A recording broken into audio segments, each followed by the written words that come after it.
Transfer of Critically Ill Patient by Marwa Ahmed, Shimaa Shalaby Abdulsattar, Assistant Lecturer of Anesthesia and Surgical ICU. Objectives of this lecture will be identifying types of transfer, risks of transfer, and how to perform a safe transfer process. There are two types of transfer, primary and secondary. Primary is transferring the patient from initial site of injury to the hospital. Secondary type, transferring the patient within the same hospital between different departments or transferring the patient from one hospital to another. In this lecture, we will include only the secondary type of transfer. Risks of transfer. There are many risks that increase. Risks of transfer can increase patient morbidity, mortality, and will cause longer hospital stay. It includes both equipment and patient risks. For equipment, it includes power failure, oxygen supply failure, endotracheal tube disconnection. For risks that occur to the patient includes hypotension, which is the most common, arrhythmia, and even cardiovascular arrest. How to safely perform a transfer process. You will first identify the need of the patient to be transferred, then coordinate, checklist, monitoring, and finally handover. Unless there is urgency to transfer the patient, you must stabilize him first. If it's urgent, you should strike the balance between speed and safety. It's also preferred to transfer the patient during daytime, not night, as there will be available medical staff.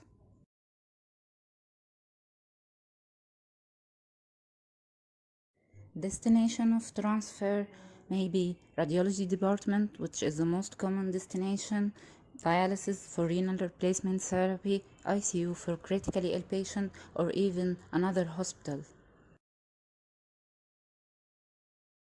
You must coordinate with your team members, including task distribution before the process of transfer. Inform the other department or the other hospital before transporting the patient. Also, you will need to arrange with the ambulance before the process of transfer. Making a checklist will lessen the chance of errors. We will follow ABCDE approach. A for airway. You should check the need of your patient for intubation before the transfer process. If the patient is already intubated, you will need to secure your endotracheal intubation to avoid its disconnection. B for breathing.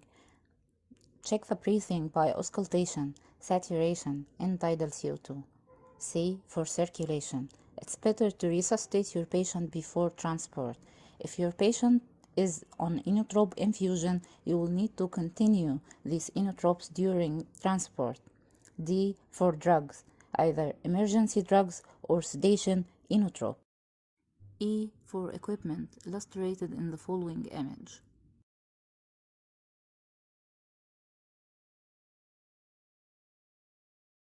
Your equipment include portable ventilator, syringe pump, oxygen supply, ambu bag, laryngoscope, endotracheal tube, oral airway, syringes, your stethoscope.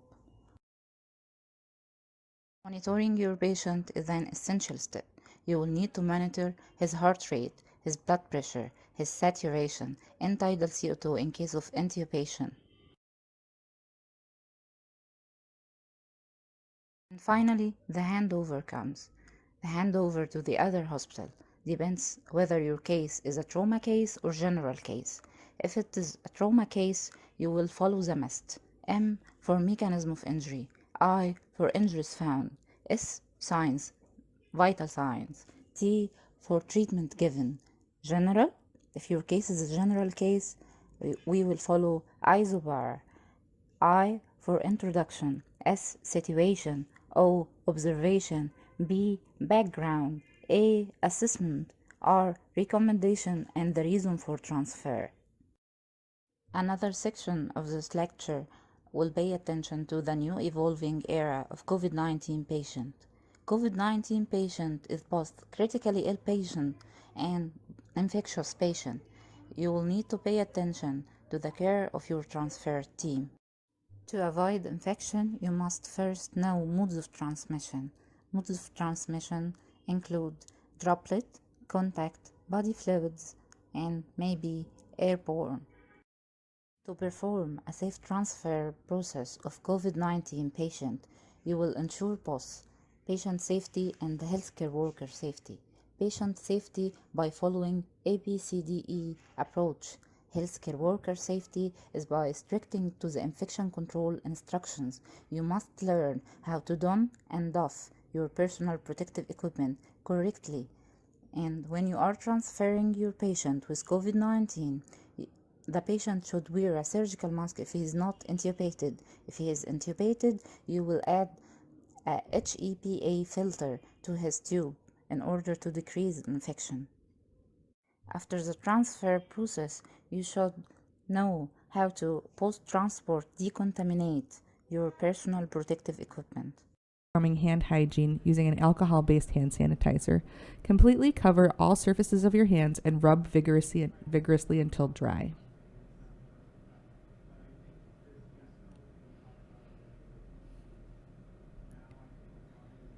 Next, don your isolation gown.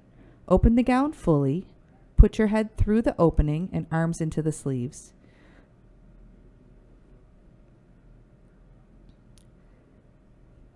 Place your thumbs through the thumb holes.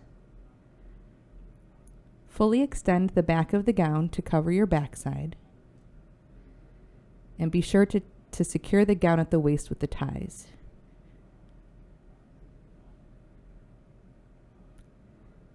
Next, don your procedure or surgical mask. Be sure that the mask fully covers your nose and mouth, that it's pulled tightly under your chin, and fit the bridge of the nose. Next, don your goggles.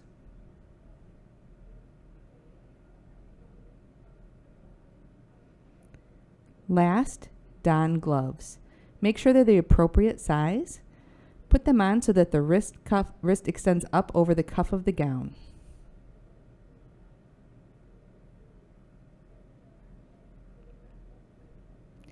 Do a final check to make sure that your PPE is on, fully secured, and without defects. When doffing PPE, first break the gown tie at the waist. Grab the gown at the shoulders and gently pull until it breaks at the back of the neck. Roll the gown down and away from your body, taking care to not contaminate your uniform with the outside of the gown.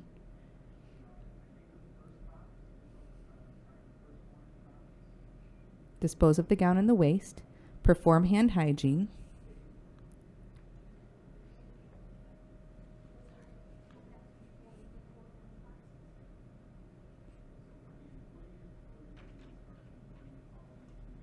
Prior to removing your goggles, don a new pair of gloves.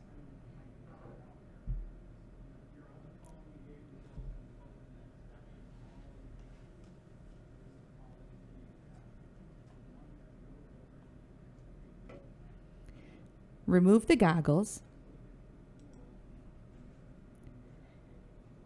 and immediately clean and disinfect with a hospital-approved disinfectant wipe. Be sure to clean all surfaces of the goggles, inside and out, ensuring that they're wet for the amount of time specified on the manufacturer's instructions for use.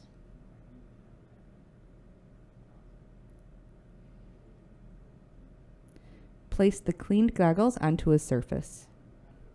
Remove gloves.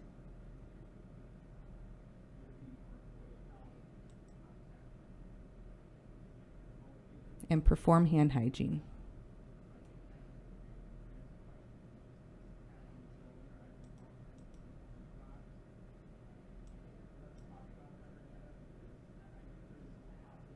Last, remove your mask, dispose of in the waste receptacle, and perform hand hygiene one more time.